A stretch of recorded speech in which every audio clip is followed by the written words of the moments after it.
Coucou tout le monde, on se retrouve pour le jour 4 de ce calendrier de l'Avent et on va partir tout de suite.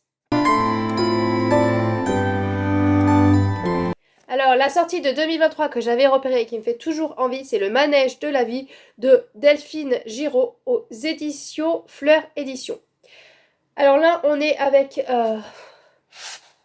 saisir une nouvelle chance au risque de tout perdre. Ceux dans le manège face à Fortivo, Tess prend son temps. Pas de longe ni de stick. Juste son regard et ses mots pour amadouer ce pur sang effarouché. Cela fait 15 ans que Tess et Manuel essayent d'avoir un enfant. Unis par une même passion pour les chevaux, ils ont appris à dompter leurs sentiments aussi bien que leurs bêtes. Cependant, au fond, Tess, le doute s'insinue. À quoi bon continuer? Alors, quand sa présence est une... Voilà, donc on est dans une histoire à accompagner de chevaux et une difficulté à avoir des enfants. Bon, c'est vrai que le côté difficulté à avoir des enfants me touche pas trop, mais c'est surtout la relation avec les chevaux qui m'attire beaucoup dans cette histoire-là.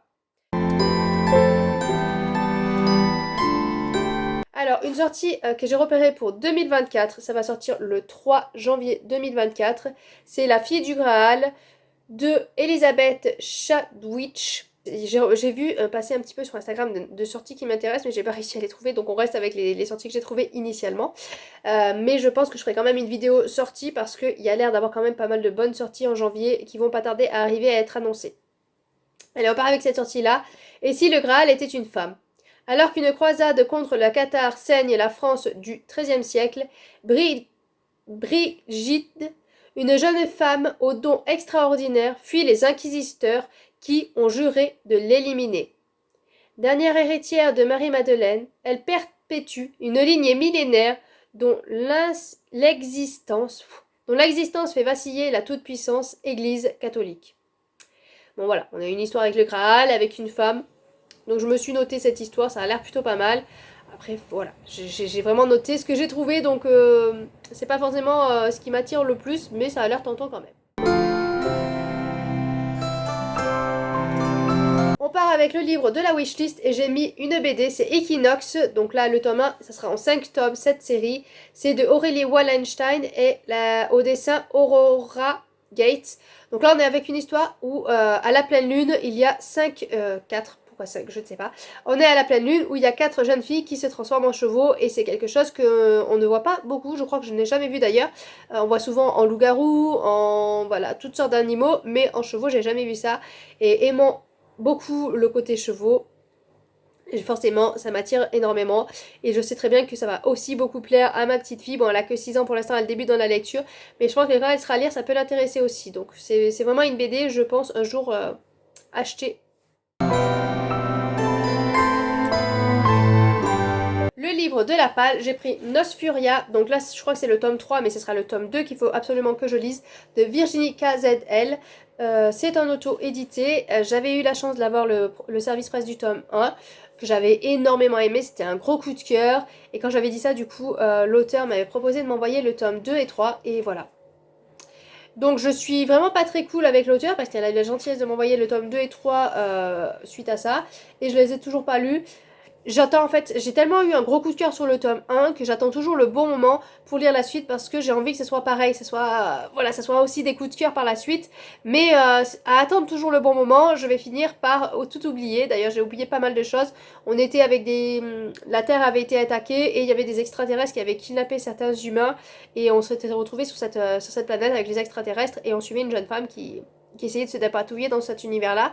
Mais voilà, il me reste vraiment pas beaucoup, donc c'est bête d'attendre parce que je risque de pas apprécier du coup le tome 2 parce que j'ai oublié le tome 1. Donc voilà, on va falloir que je me lance dans ce tome 2 en espérant que j'aime autant et que les souvenirs me reviennent à la lecture. Mais c'est, voilà, et d'ailleurs je vous montre le tome 3 parce que j'aimerais finir cette saga en 2024. On croise les doigts, on va y arriver. Pour le livre que j'ai beaucoup aimé en 2023, c'est La dernière citadelle des éditions Explora. C'était un service presse et je les en remercie encore parce que j'ai vraiment découvert de magnifiques histoires. Donc dans La dernière citadelle, on est en 1243. J'ai dû aller regarder les dates parce que forcément moi les dates, Ça ne veut pas rentrer, comme beaucoup de choses ne veulent pas rentrer d'ailleurs. Donc on est en 1243 en Occitanie, on va être autour de Carcassonne. Il va y avoir une citadelle en hauteur, en haut d'une montagne, qui est très compliquée à avoir. Et donc il y a un soldat qui n'a pas envie, mais bon, il n'a pas le choix, qui va être envoyé là-bas en éclaireur pour repérer comment attaquer cette citadelle. Et on va suivre aussi une jeune fille qui, elle, qui travaille dans cette citadelle auprès de nobles. Voilà, donc j'ai beaucoup aimé cette histoire, ça monte en tension, ça monte en émotion, il y a une scène terrible, et j'étais vraiment présente parce que j'avais carrément réussi à avoir des odeurs. C'est une odeur que je ne connais pas spécialement, mais j'ai réussi à avoir l'odeur dans le nez, j'ai réussi à... Voilà, j'avais vraiment toutes ces émotions, tous ces ressentis à la lecture, et du coup ça a été vraiment, voilà, très très fort. Très très forte, une bonne lecture que je peux que vous conseiller d'aller jeter un œil. Ça pourrait peut-être vous intéresser. Alors on va passer à la question, et la question: as-tu une autre passion que la lecture? Je crois que c'est l'Antre du bonheur, celle-là. Je crois, mais bon, je sais pas si je continue à dire étant donné que j'ai pas marqué tout le monde. Mais...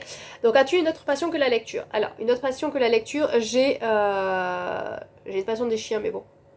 Voilà, je suis trop sensible dessus, donc je peux pas non plus, parce que sinon, je pense que j'essaierai de voir pour aller faire du bénévolat à la SPA, tout ça, mais je suis trop sensible. Donc voilà, je préfère me préserver parce que je suis trop émotionnelle avec les chiens, c'est vraiment trop dur pour moi. C'est d'ailleurs pour ça que j'ai une passion, mais que c'est mon dernier chien.